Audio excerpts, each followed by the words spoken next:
Okay, so let's get started. Doesn't matter. There's one person. Actually, once in a Sunday, I was just one person. But then people start to come in. No? One person. That's fine. We still have to go through. And again, there is a recording, so anybody can catch up there. Okay, so today we start our week number 7. We are halfway through the course. How is your week, pre-reading week going? Lots of tests, lots of, yeah? Yes, and yes. Any tests aside from ours, after the reading week? One more after? Okay. Good, okay. So again, you are about to get some rest, hopefully. And, okay, so today, we're going to be mostly talking about partial views and view components. Before we get to them, I would like to show something here about assignment 1, which will help you for assignment 2 as well, because assignment 2 is due a week after we come back from the reading week. So it's the Monday, so it's in 2 weeks plus a day. So it's the Monday after you come to the next class. Okay, so in 2 weeks. What is that? Yeah, it's in 2 weeks, exactly in 2 weeks. And I will talk about timelines a little bit later, but what I would like to do, November 3rd. It's 4th? What? Yeah, it's 4th, yeah. It's the Monday. Oh, it's the Monday. Yeah, 3rd is the next class. So what I would like to show you today, is this application for assignment 1 from a student from last semester. So 2 semesters ago, I used this as a reference point. So this will be beneficial to you for assignment 1 that has gone already, but also for assignment 2. It will give you some ideas. So one thing that I'm looking for is that I add images. I want to see images in your application, so I know that you know how to add them, you know where to add them. So I want to see some images, I want to see some styling as well. It's okay to use Bootstrap, but also, on top of Bootstrap, add your own styling. One CSS file that you can add there, and you can show me that you know how to add a CSS, okay? So, navigation-wise, we have 3 views here. We have the home, which is this one. We have recipe list, and we have add recipe. Okay, so let's just go through those quickly. So home is really just the initial page. Recipe list. So this is kind of a summary of the recipe, the information about the recipe.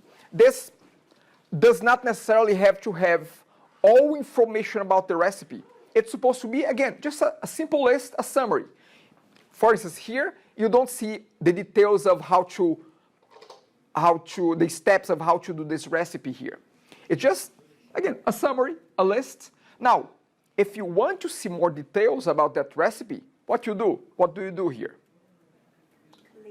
You click the recipe. Now, it can be the name of the recipe, it can be any place here within the recipe, but something that indicates that if you click, you're going to see more details about that recipe. Okay? Now, this particular student has chosen to use an icon for that. Then you don't have to. Like ASP action? Yeah, I mean, he created just a column called actions, and if we click the first one here, see, it goes to view recipe. See, view recipe, which is the fourth action. Okay, so now we can see all the details about the recipe. Okay, so now we can even see directions, which, look at the size of directions here. It's not a good fit to put directions in the list view. Is that Latin?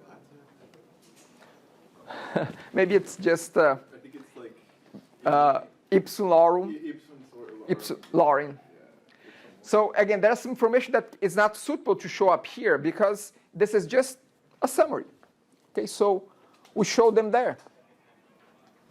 Okay, so we have view recipe here. Now, in your view recipe for assignment 2, the URL should be a little bit more, I would say, complicated than this one. What else we should have in the URL in the view recipe of your assignment 2?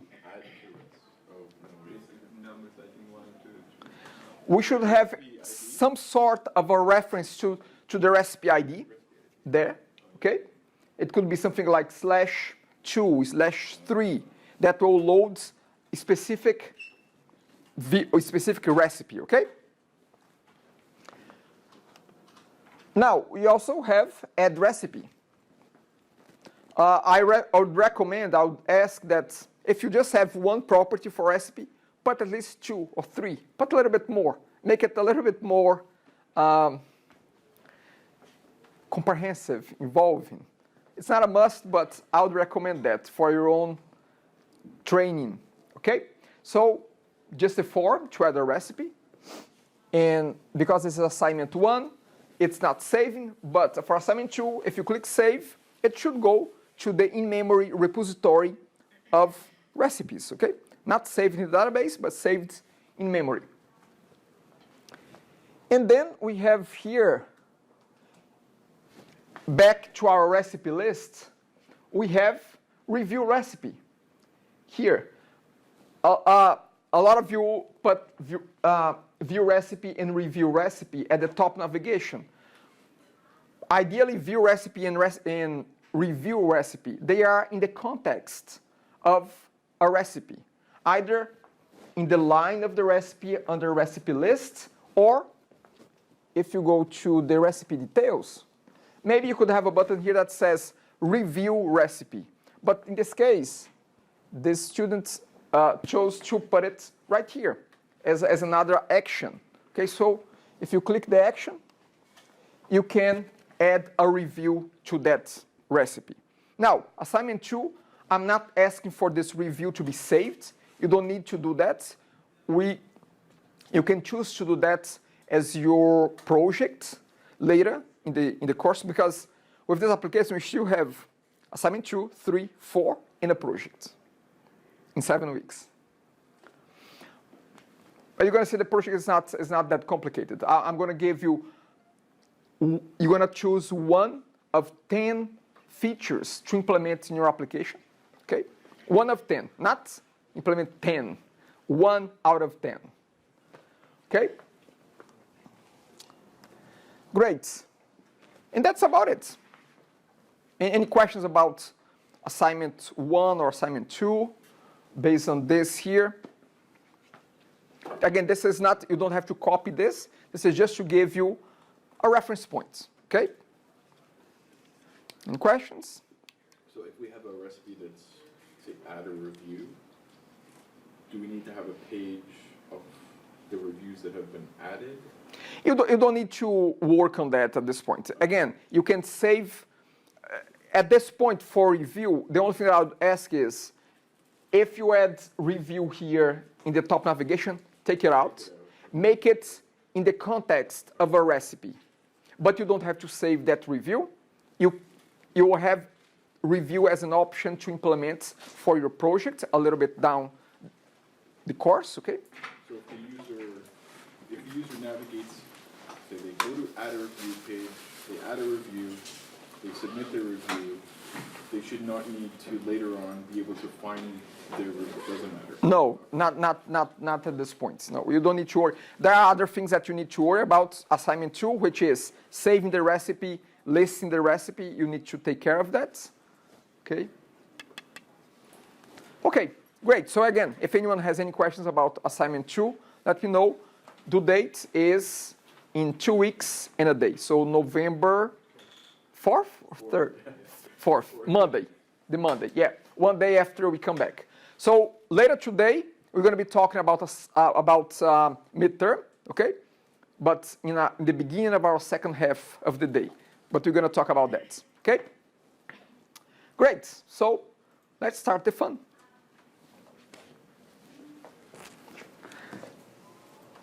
Okay. Okay, let's close this.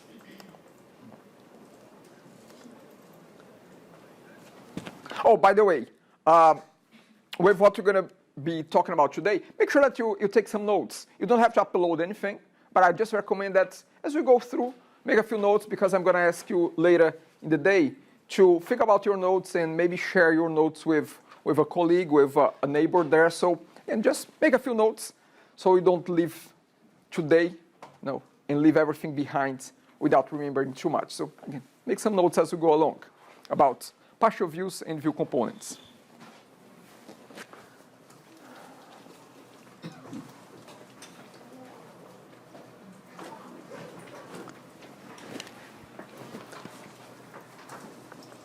Okay, so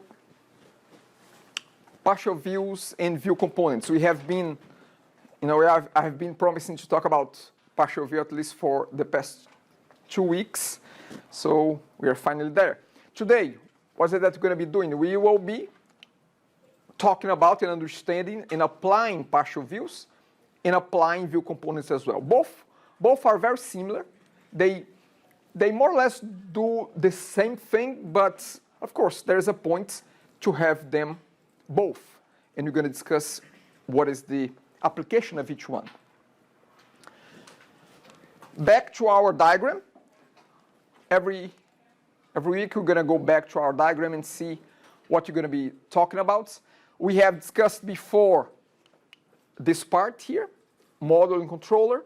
We have discussed about how to connect to the database, how to create a repository. Again, a bit of a complex topic here going on. Last week, we discussed about router. So we discussed about this component here. And today, based on what you see there, again, which component are we going to be talking about? Which parts? Views. So we're going to be talking about views, actually about a subset of views, which is a partial view and a view components. Both of them, they are ways that you can break down your view into smaller pieces, smaller, more manageable pieces, okay? So those are, it is about that. So partial views and view components, they are part of the view. They are used by views. You call partial view, you call view components from inside the view. Okay? Views make use of partial views and make use of view components as well. Those are smaller, they look like views, they smell like views, they taste like views, but they are just smaller views, little views. Okay? We're going to see about them. So what we're going to be going through today is covered partial view on chapter 8, page 235, in case you have the book or the digital version, and view component in chapter 9 and chapter 10 on the following pages. And these are also covered by the videos. Okay, so I'm going to show you which videos you're going to be talking about. Actually, you're going to be doing some practicing today together with the videos and beyond the videos as well. First half, you're going to be talking about partial views, and second half of the class, you're going to be talking about view components, okay? As usual, I'll have Padlet open in case anyone wants to ask anything over there. And as I said, you have the videos as well. There is already a PDF version of this presentation under week number 7 on Centennial. So those links are working there. So if you click on them, you're going to go straight to the correct video parts there. Okay, so for partial view and for view components, both of them. Just a quick reminder. Every week I post the videos that we record, but I don't send a reminder about that. So again, if you want to see the video recordings of past classes, you can just go to Content, General, and you have the playlist here, okay?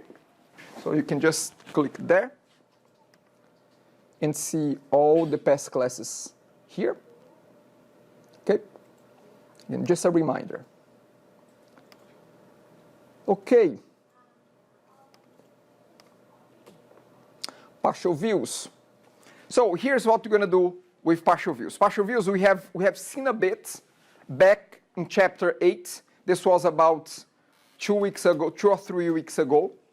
So before I go through the details, I would like you to get hands-on on that again, refresh your memory about that. You're going to see that partial views is quite simple.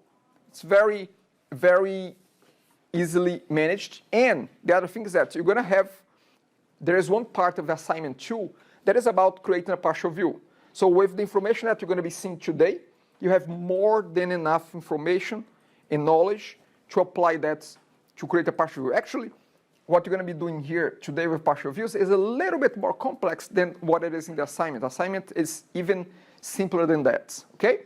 So again, make sure that you get good notes and then you're going to be able to apply that easily to your assignments. Okay, so here's what we're going to do.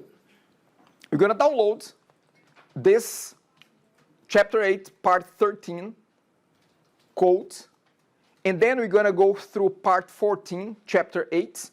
We're going to go through the video of that part, and we're going to apply it. The video for this one is just less than 4 minutes here. So I'll give you a few minutes. We're going to go through that, a few notes. If you download the code and you get a migration error, you're going to have an option to delete your data because it will be complaining that the database already exists. So you can delete your database, or you can comment out the line that is giving the error. Again, if you get stuck as you go through, it's already there. How do you delete your database? Okay, that's a good point, and I'll show you. So, because I tried commenting the line of code out. Yep. I felt as though, is there another solution? Well, let me first explain why the error. It's because the source that I'm providing has already a set of migration scripts there. And the one that you have run has your own migration script. Your migration script has a different ID than my migration script. So when you run this code, it's my code, and the code realizes that, okay, this migration script has not been run yet, so I better run it. But when it runs, it's trying to recreate the database, but the database is already there. So that's why you get the error. Now, to solve it, you have two ways. You can comment the migration line, because then it won't try to create it again, or you delete the database, and I'm going to show you how to delete it. So if you go to Visual Studio, you don't even have to open anything. You can go to View, SQL Server Object Explorer. Then you're going to be able to see this. Expand SQL Server. You're going to see that one of the options is localDB/MS SQL localDB. So you can expand this one. You can expand databases, and you're going to find Sport Store. So when you find Sport Store, you right-click on it, you go to Delete, and then you close existing connections, and we should be good to go. Okay? So that's how, and then you can run my code there that I provided, and it will recreate the database for you without a problem. Okay, so just to recap here, the code is available under eCentennial.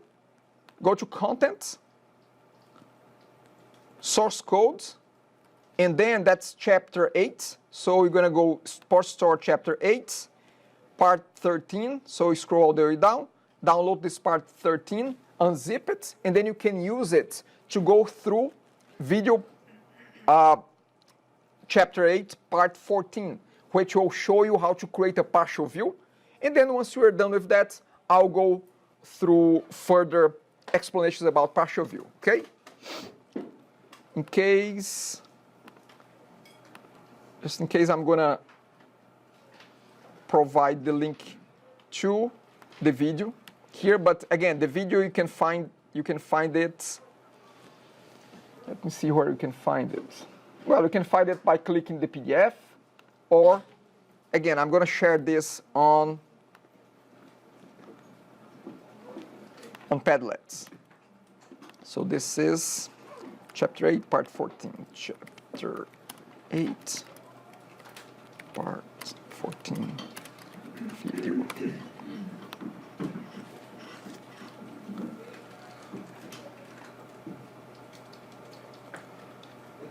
Okay.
Seems there's no sound here.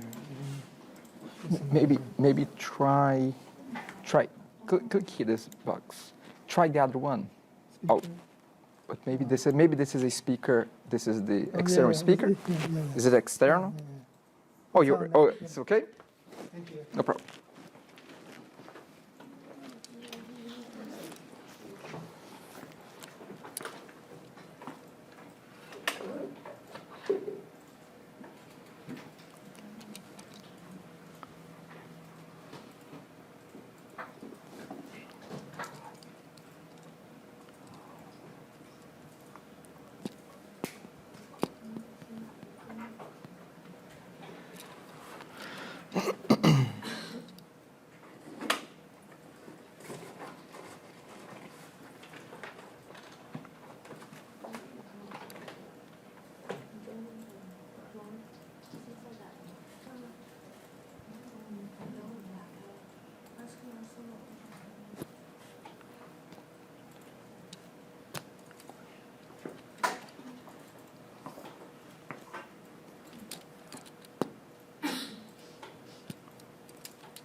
as you get done the exercise, you can post on Padlet that you are done, so I can have an idea of how many people have finished already.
Okay, so let me see here.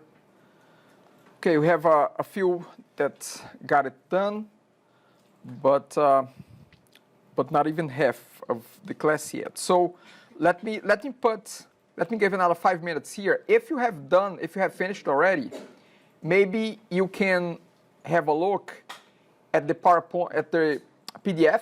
If you go to the very last page on the PDF, you can see additional resources about partial view. So if you want to have a look at that, read it through. But I'll give another 5 minutes here to see if we can get more people done.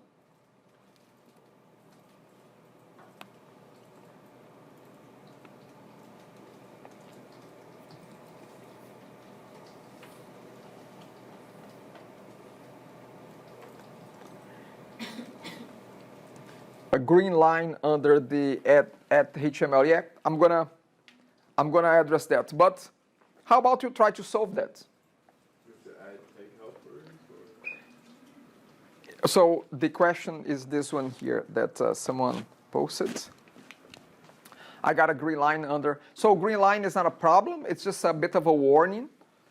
But again, I'll address that with all of you. But give it a try before I address that. It says consider adding a tag helper or HTML helper. Like if you hover over that group. Yep.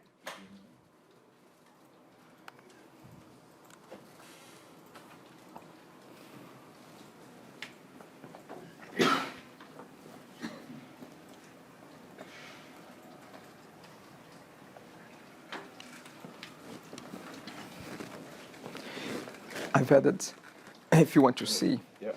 I go to Centennial, and then go to week 7.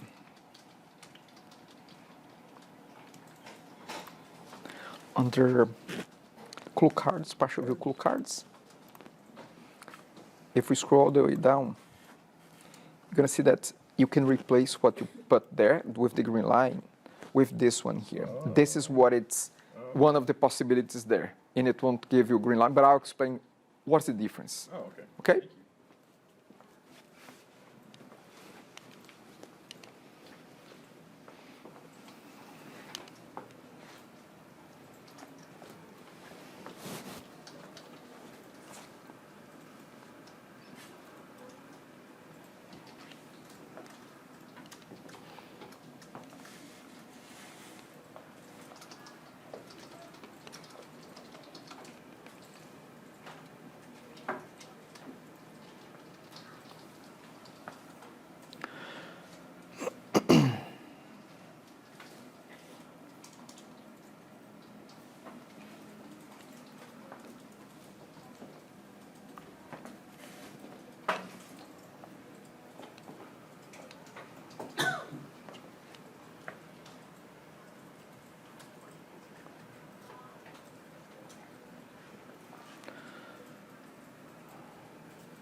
Okay, so let's move forward here.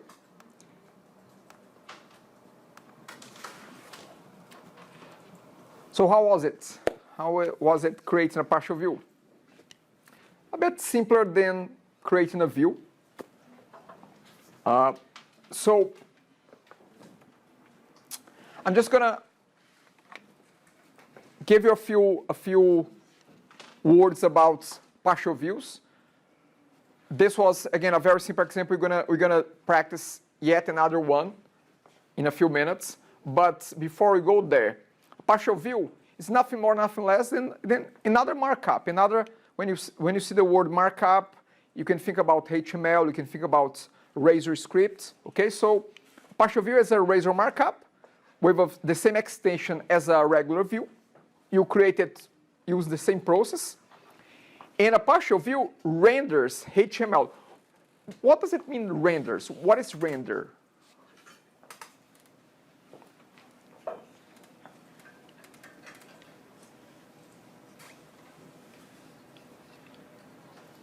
Because if we don't know what render means, I mean, this whole phrase here doesn't mean much. What is that? Provides, yeah, it renders, it's about creating. It's about producing. You see this word used a lot when you are, let's say, you are doing a video animation. You have your video animation, and then you click on a button that renders that. It produces the video. It creates the output. Render means creating an output, creating something out of it. So renders HTML. A Razor markup that renders HTML, that produces, that creates HTML, okay? That outputs HTML. So a partial view outputs HTML to a view. And the view outputs HTML to the controller, which then sends back to the clients, okay? So a partial view does not communicate directly with the controller. A partial view produces HTML that is inserted into the view that then gets produced back, gets given back to the controller, which gives back to the browser, to the client, okay? So this is what this means. It's just saying that partial view is not producing the HTML directly to the controller. It produces the HTML to the view, which then outputs to the controller, okay? So who uses partial views? Other views. Views, regular views, use partial views. Partial views are used for two reasons. Who can think about one reason why you would use a partial view? Go ahead, first. Display the dynamic information. Display dynamic information, that's correct. It displays dynamic information. What else? It's like a template for repeatable codes, like we had the loop, so you don't want to repeat the code all over again. So it is a template. Just call the partial. Yeah, it's a piece of reusable code that you can reuse. Where? Where can you reuse that? Through different what? Through different views. So you can call it from this view, from that view. You can just call them, okay? So again, the use of partial view is other views. The user, the clients of partial views are other views, okay? Let's see a little bit more. Oh, actually, this is just the code example. Okay, let me zoom in a little bit. So the first thing is that partial views, they have a special location to be saved, to be stored. So they should be stored under views, shared, and then you create your partial view there. The name of the partial view does not have any particular requirements. It can be any name here, okay? There's no particular requirement for the name of the partial view. And as far as you saw on your partial view, what else we have in common between a partial view and a regular view? If you look at the code of the of the view itself, what else do they have in common? They both have what? Model. They both have a model. Okay, so I would say they both can have a model. It's not mandatory to have a model, but they can both have a model, okay? The same way that we declare that we assign a model type to a view, we can assign to a partial view. At the very top, at model, lowercase m, and then we say the type that you're going to link. In our case, what was the type of our model for a partial view? Product, okay? Product. So our partial view is doing something very simple. It's just outputting a little HTML blurb inside an H4 tag with the name of the product and the price, name and price. So anywhere in your system that would require the output of a product summary, you can just call this partial view. And the way you call it, it's like this. Well, it can be like this, but we're going to see why this squiggly line in a bit. So from your regular view, you just call at HTML partial.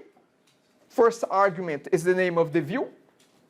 Second argument is the object that you are giving to the view to be displayed, okay?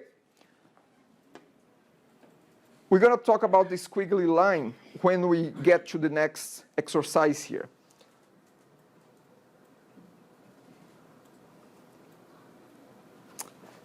Let's see here. Okay, so when to use a partial view? When you should use it? Well, you may not want to reuse code, but you may have a big view that you want to break it down into smaller chunks, into smaller pieces that are easier to manage. And if you are working in a team, you can even give that to different team members to support them. So it becomes easier. Why break down? You can do the same thing with a big method. You have a method that is too big. Maybe you want to break it down to smaller methods to make it more manageable. The same way as you have a partial view. You can break down a big view into smaller chunks, easier to manage. That's the first reason why you use a partial view. The second one is to reuse that code. Instead of having to duplicate that code over and over again, you can call it once, call it as many times as you want. Whenever you want to make a change, you change in one location. It gets applied to all places that the partial view is being called from, okay? So reduce the size of large HTML and reduce duplication to improve reusability, to reuse the code, okay? Any questions here? Can we use multiple partial views in one regular view? Yes, yes, you can. You can from the same view, you can call as many partial views as you want, as you need, okay? No restriction about that. As long as all partial views are stored under views shared, again, there is no restriction about that, okay? Here. Yep, that's the answer to that one. Okay, now, as important as it is to know when to use, is to know when not to use. One thing that is mentioned in the video is that partial view is like a template. I think it's mentioned there at some point in the video. Well, don't confuse partial view with the layout. Remember what the layout is? The layout file, the underscore layout or underscore basic, basic layout. Do you remember what it is about, this layout? Who can remind me about that one? It's for all of you. It will show for all of you. Yeah, it's something that is shared across multiple views. But what is this something? What is that? A template. Yeah, it's like a template. But again, this is not the same thing as a partial view. A the template here, the layout template, is more about the page structure, the common elements throughout the pages. It's more about the site structure, the navigation. Maybe there's a logo there. So we are talking about almost like the elements that are around the main goal of that page, like navigation, the footer parts, the header parts, the CSS that you use in the views, maybe some jQuery, some JavaScript libraries that you use as well. So template is for those common elements. Partial view is more of a specific feature that you want to add maybe in one single view or maybe in multiple views, but it's not about sharing the structure of the page. It's not about the structure, but it's about a small piece of HTML that you want to output over and over again. Okay, so there's a difference. And again, let me know if you need further clarification to distinguish them. Okay. The other thing is that partial views are very simple. They don't have much code. See, we built a partial view, but we didn't write any C# code. You had some Razor content there, but there was no C# code there really. So it's a very simple mechanism to output HTML. If you have a look at what you did in the loop, in the product loop, you had the product already. So you give product to this view, and it did, it outputs just the name and the price. But both of them, you didn't have to go back to the database to ask for further information. So partial view is not very complex. It's for simple stuff. It's it's to display contents that does not require too much logic for it to be displayed. And if you require further logic, further information, more data from the database, and you're going to see that when you talk about view components, then it's better to use a view component. So again, view component and partial views are very similar. Partial view is to display simple content. View component is a little bit more involving. You can build more complex logic with view components, and you're going to see that in our second half. Okay? Okay. Any questions? Any difficulties that you may have had with your first partial view? Because now we're going to do, actually, let's do this. Before we get started with this exercise, let's have a 5 minutes break. Once we come back, we get this started. Okay? 5 minutes. For that green line, I also put this green line. Yep. Let me just put a timer here.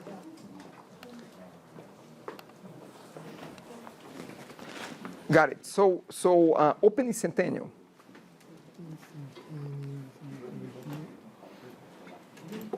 Go to week 7. And then click on this view card, cool cards. Scroll down. You can replace that code with this one here, with this style. And I'll explain why is that when we are done with this next exercise.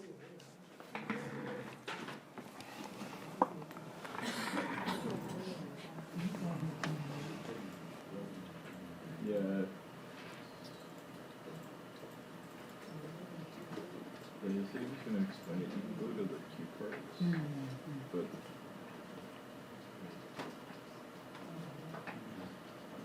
no way to get there.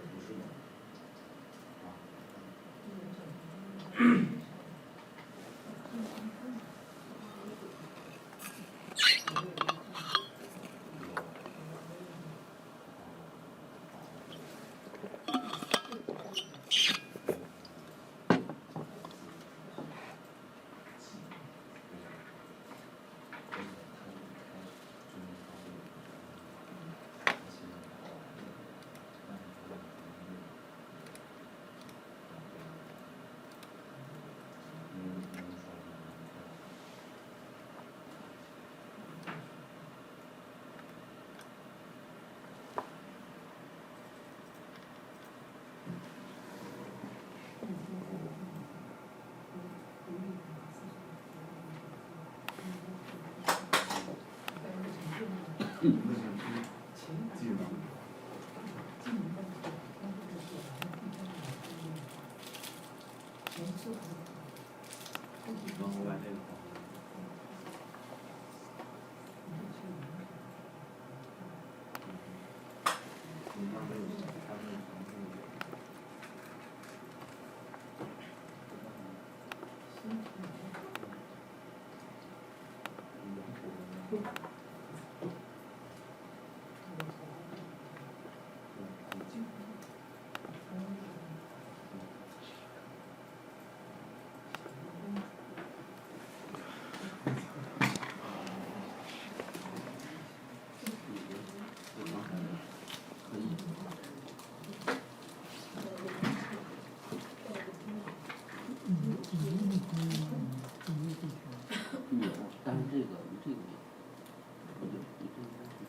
这个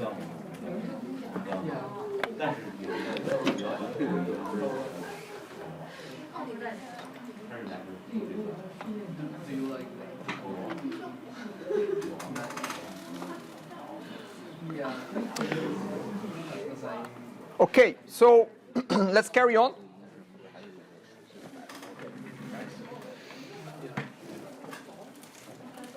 So what we're going to be doing next is we're going to practice this again.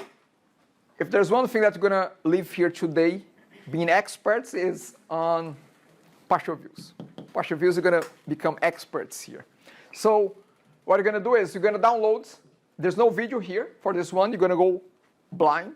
Actually, there was a section that someone asked, okay, but where's the video of that? You're getting used to the video thing. You know, you have to walk, you have to fly on your own as well.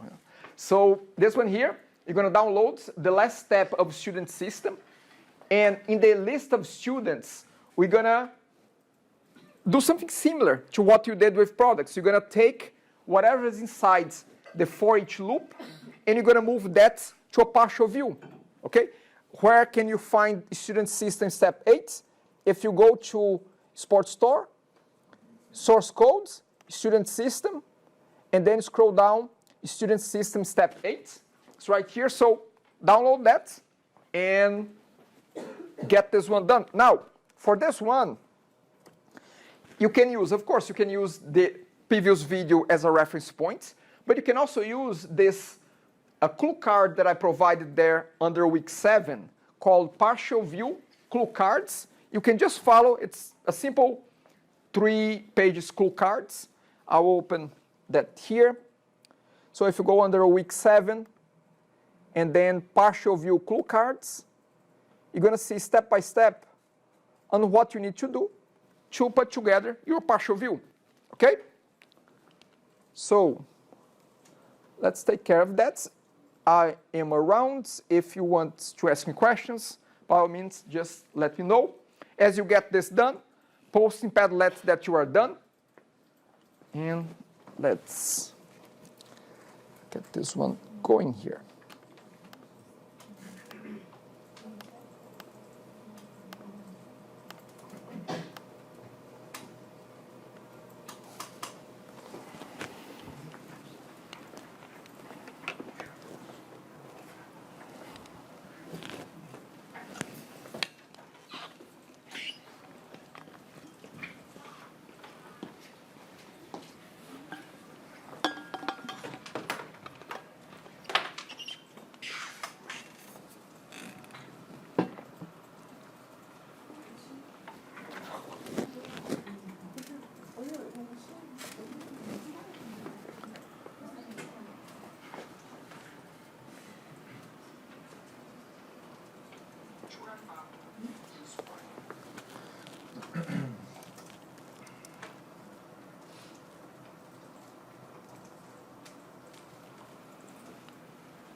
In case you get this done very quickly, go to the very last slide of the PowerPoint that you can find on the Centennial, and there is an additional resource there for partial views, so you can have a read on that one.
Okay, I'll take the tennis.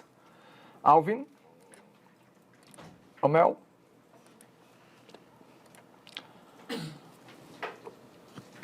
Arshdeep. Assad. Ben.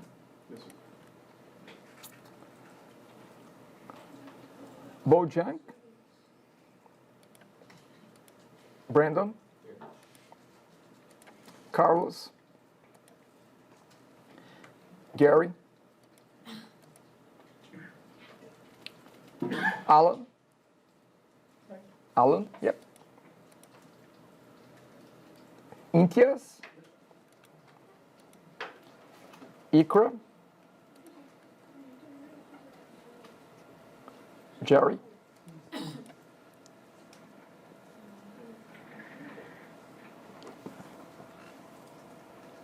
Jan Yu Chen. Joyeta. Katrina. Likai. Lucy. Mustafa. This sheet was from If it shows working. Rina. This is working. Yeah, but Tahir. I think so. T2 Ha. Ting Li. Wen Map.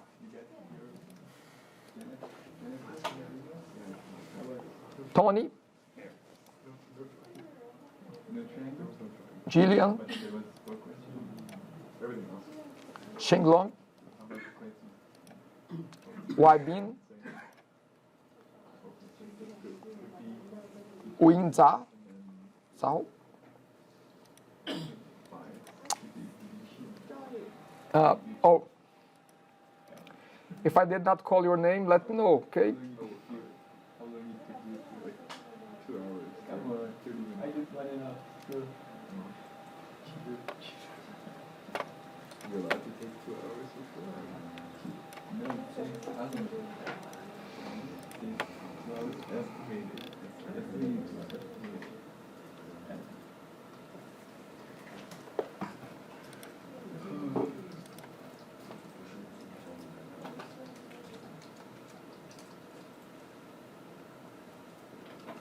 How long was your essay? Like, how many paragraphs was your essay? Just one paragraph. What? Yeah. I was like, You did like five paragraphs? oh my goodness. Okay.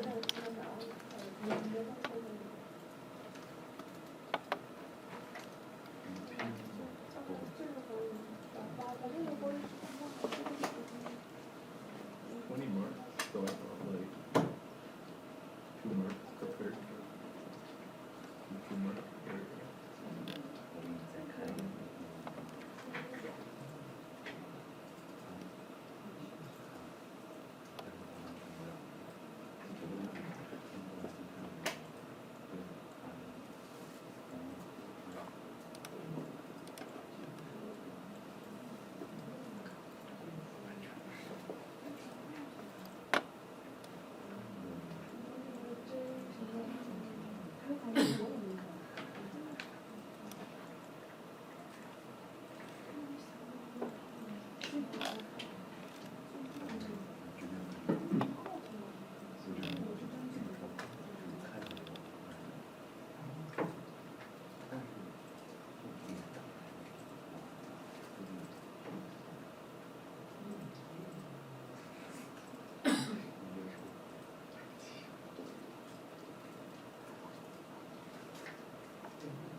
Show me the view. The list one. Yeah, it comes from this one, right here. You see this? You don't need the semicolon at the end. Okay? You just need semicolon when you are in a code block. This is not a code block.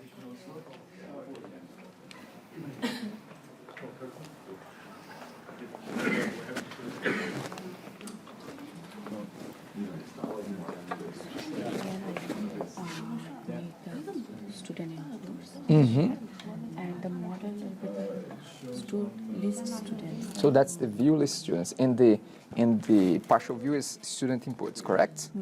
Okay, so It's model. so model is what? Model in your inputs is one student. So you are sending one student at a time. Yeah. So your model is linked to the List. not to list. List is this one. Yeah. List is this list of students. There you are linking to one student only at a time. You are sending one student. So your model is linked to the student. Student. To the one student, to a student, not to a list. So your model is linked to the students. Okay?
Okay, so let's get things moving here.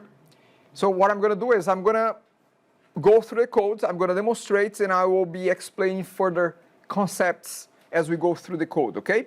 So I'm going to have it open here.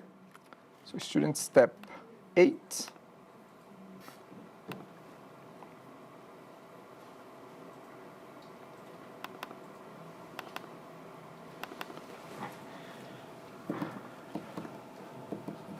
One quick note about your assignments. Make sure that you uncheck HTTPS from your assignments. Make sure that the sites are not secure. And you can do that. And again, you can double check that because some of your projects, I wasn't able to run it properly. So because of that, and I had to change it manually. So make sure that you go to properties on your project and go to debug. And here, you can see under, if you only see app URL, make sure that there's no HTTPS, okay, that it's not like this. So take the S out and uncheck where it says enable SSL, make sure that it's unchecked, okay? So again, both of them, make sure that for assignment 2 that you take care of that. Any questions about that? Okay. So we have our student system here. I'm just going to quickly run it as of step number 8.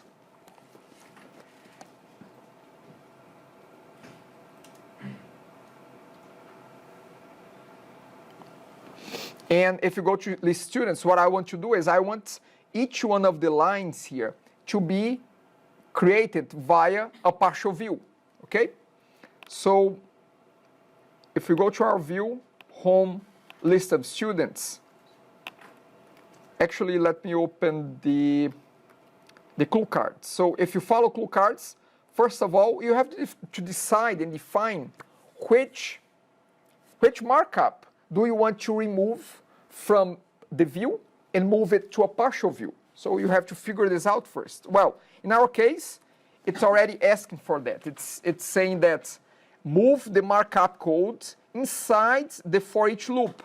Okay, so we have the for each loop.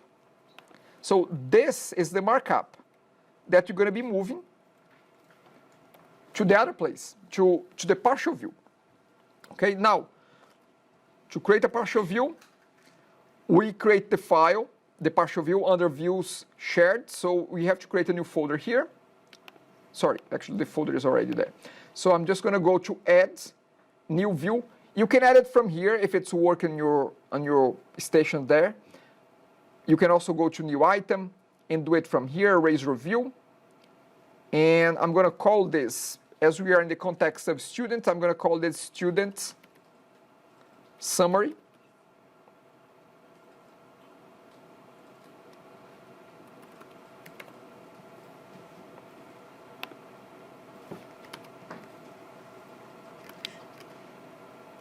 Okay, so here I'm going to get rid of those blocks of razor. I don't want to use any of them, so I can start with a fresh new file. Now, let's see what we're going to do. Okay, so we know which code do we want to move. So what I'm going to do is I'm going to cut this code from here, Control X, and I'm going to paste it in our partial view. Okay. Now, a few things that we have to do here. Well, what is the next thing? What is the first thing that we need to do in our partial view? To define the model. What is the model here?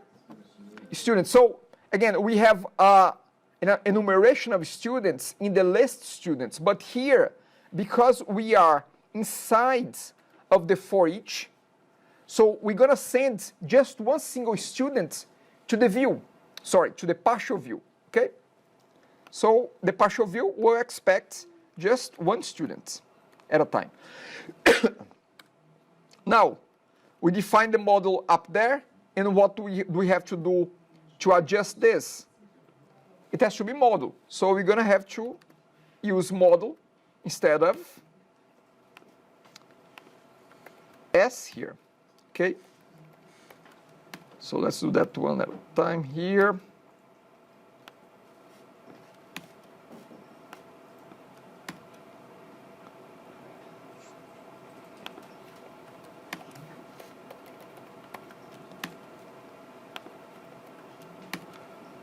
Okay. Anything else we need to do in the partial view itself? I don't think so. Now it's a matter of doing what? Of calling, okay? So now there are two ways that you can call the partial view. I'm going to start with the one that it has the green line there, and then I'll finally discuss what that green line is all about. HTML.partial. The first parameter is the name of the partial view. In our case here, student summary. And the second parameter is S, is the model, is the object that we're going to send over to it. So we're going to send student. Okay. This is not a code block, so you don't finish with a semicolon at the end, okay?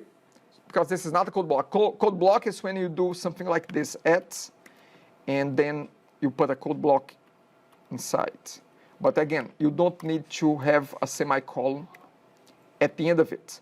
Okay, so let me just give this a try to make sure that it's working. There's no misspelling here.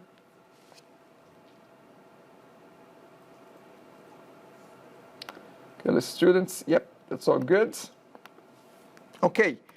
Now, what is this line? First of all, is that whenever you see a line like this, not a red line, but like a green line, it's just saying that, hey, there might be a better way to do this, okay? And a better way, a more up-to-date way. And by the way, if you see that, you should already try to figure out what is the other way, because this is also a warning that this style, this method, is being deprecated. Who can tell me what deprecated means? Not used anymore, like it's out of date. It's out of date. It's still available. In a way, you can still use it. It will still work. But in future versions of C#, Visual Studio, that will no longer be available. So you better find another way to use that. It's just a warning for you, okay? Now, I'm going to write another line there that will show a more up-to-date way. And I'll tell you the difference. So await, and then I'm going to call HTML, partial async, and it uses the same parameters. So I'm just going to copy this.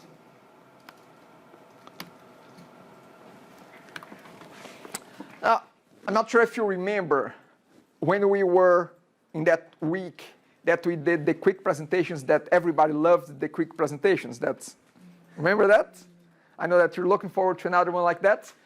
There was one topic that I said, you know what, we may not have time for this one. We're going to cover that a little bit later in the course. And that's it.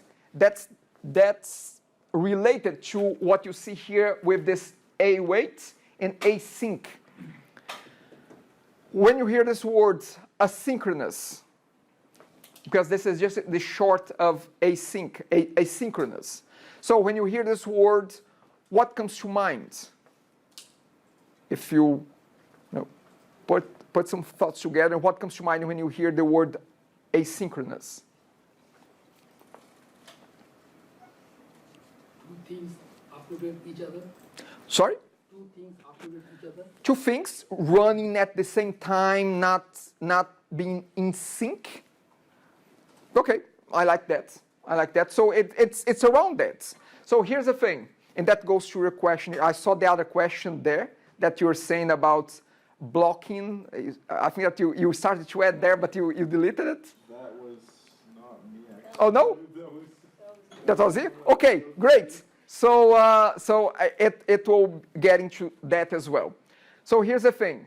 When you use this type of method that has this keyword async at the end, and we are using the await keyword, it means that this line will start a new thread in the service memory to call this, to be able to call this. That thread in memory doesn't block the rest of the code from executing, from running. It means that this is more efficient because it's running in parallel. It's like running a second code in parallel to your main code. So it becomes more efficient. The application doesn't stop here to wait for it to come back and carry on. It keeps running. Whenever this is done, it comes back from memory, but it doesn't block the other parts of the application from running, from executing. So it's where the non-blocking comes from. This one here doesn't block the execution code of the rest of the application. This one here, when it calls this partial, it has to return something before it can progress. This one here is more efficient because, again, it starts a new thread in memory, and the program goes on doing whatever it needs to do. It doesn't block resources. That's where the deadlock comes from. Deadlock is when another part of the system is waiting for another part to finish first before it can proceed. So sometimes, and you see that a lot when you are coding in databases, sometimes one part of the system is waiting to finish another one, and this other one is waiting for the first one. So you get to a situation that you have two parts, one waiting for the other one to finish. None will get finished because they are waiting for each other, and you get to a deadlock situation. It's dead there because one is waiting for the other one. They'll never get done. So this avoids and helps avoiding that kind of scenario.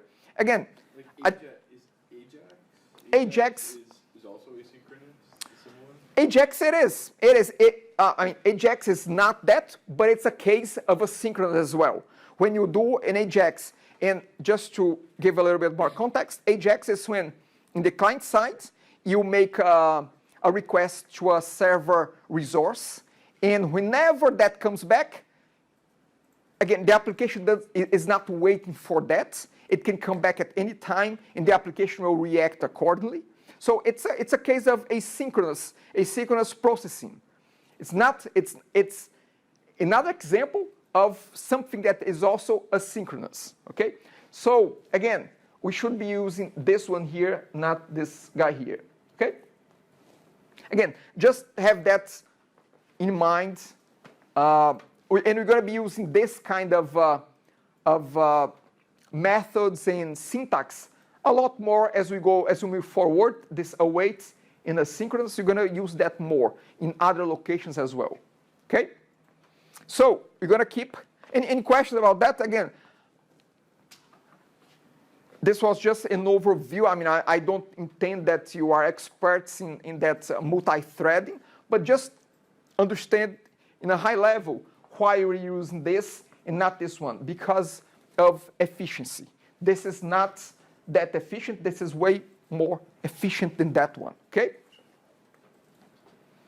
Okay, so let's keep just this line here. Great, and with this, let's see here.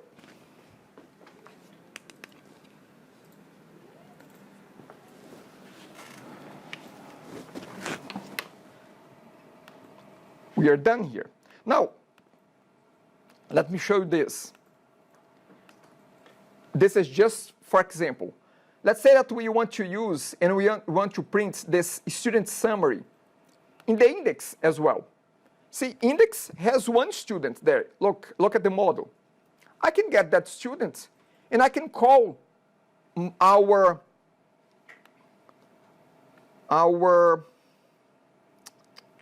student summary for that student there. See, we have one student here. So if I can, again, I'm not saying that it makes sense in this context. I'm just saying that we can. That's how we can reuse things. If I had I can make a call here to await. I can just use this one here. And yes, I have a student here. A student in our case is the actual model. So instead of S, what should I call here? Student or model? Model. So we have to call model here, capital M. And with that, what we're going to do is we're going to be calling our model. Now, check this out. I mean, this is inside a table, okay? So this will only make sense if we call this really inside of a table. So I'm just going to put a table here, and I'm going to close at the bottom.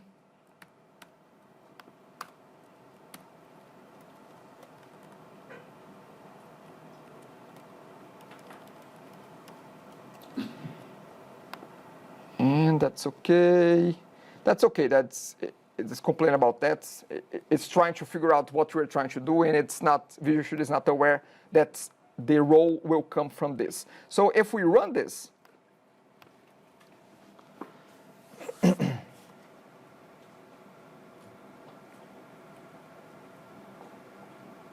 see, again, I'm not saying that it makes a lot of sense, but let's just make it a little bit more styled with CSS, with Bootstrap. I'm going to save this. I'm going to reload. And again, so whenever I want to show a student summary for a particular student or for many students, I can just call that. Again, I'm not saying that it makes sense in this context here from a visual standpoint, but I'm just saying that now it is available to be reused. Okay? Experts on partial views? All good? Let's just do one last thing before we move on from partial views. I have any questions? First of all, all done, everything done here. Let's see. Yep, all good. So to wrap things up about partial views, let's just go quickly to a quiz. 4 questions, quite quickly, and we wrap things up about that one. Okay. Give it a try on your pods. I want to see 100% here. I will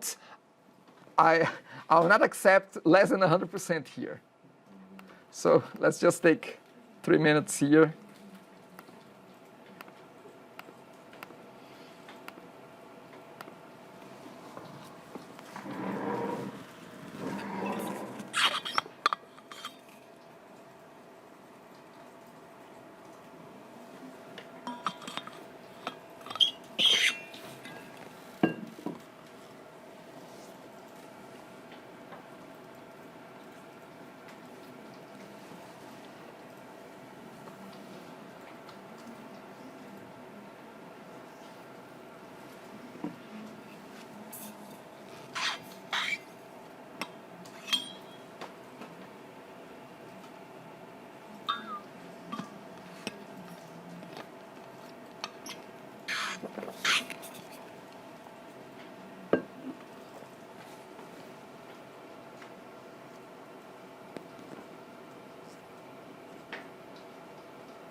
Okay, so let's have a look here.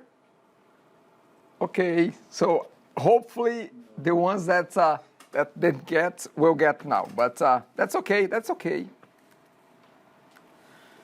Okay, let's see. What is the more efficient way to call a partial view? So partial load is in teaching. You have partial load as an instructor. So either partial or await partial async. Again, we just covered that. So await partial async is the more efficient way because it doesn't block resources in the system, okay, in the application. Assuming you have a partial view called faculty summary.cshtml, in which folder should that be stored? Shared. So we have views folder, but it's not directly under views. It's not with the faculty name. It's the shared one. Now, if you see a folder like this in your application, what can you infer, what can you assume that faculty summary is? Name of a view. Again, if you have a folder called views, and under that you have another folder called faculty summary, what faculty summary would be? A group of many faculty summaries. Okay, so again, would it be an action? Would it be a view? Would it be a controller? What would it be? Let me ask you this. What is the default view? Sorry, what is the default controller of MVC if we are using default routing? What is the name? Home. So you have a home folder under views to store the views of home controller. So if you have a folder with that name, it means that faculty summary is a controller. It's a controller, okay? No worries, no worries. Okay, so third one. Which item below is not correct about partial views? So let's go one by one here. Used to break large markup files? Yes.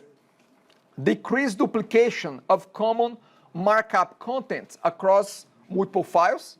It can. It can accept a model? We just saw that it can. Used for complex coding implementation? Not really. What we're going to be doing, we're going to be looking at view components to do that, okay? Our view component guy here. So this is the one. Last one. Which feature of .NET Core MVC do you use to implement common visual and structural markup elements? That's a tricky one. A? D? A? The just said, structure. Yeah, so, but I'm talking about the structure here.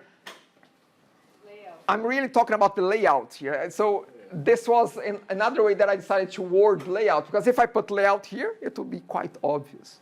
So I'm talking about the common elements, the structure of the page. So we are really talking about the layout, not the partial view. Okay? Partial view is a single piece, very specific there in our page. So it's a layout file. Okay? Questions? Experts? Okay, great. Now we're going to move on. Before we move on, before we get started with view components, let's have our in-between hours, 10 minutes. And once we get back, we get that one started. 10 minutes, and we will get going.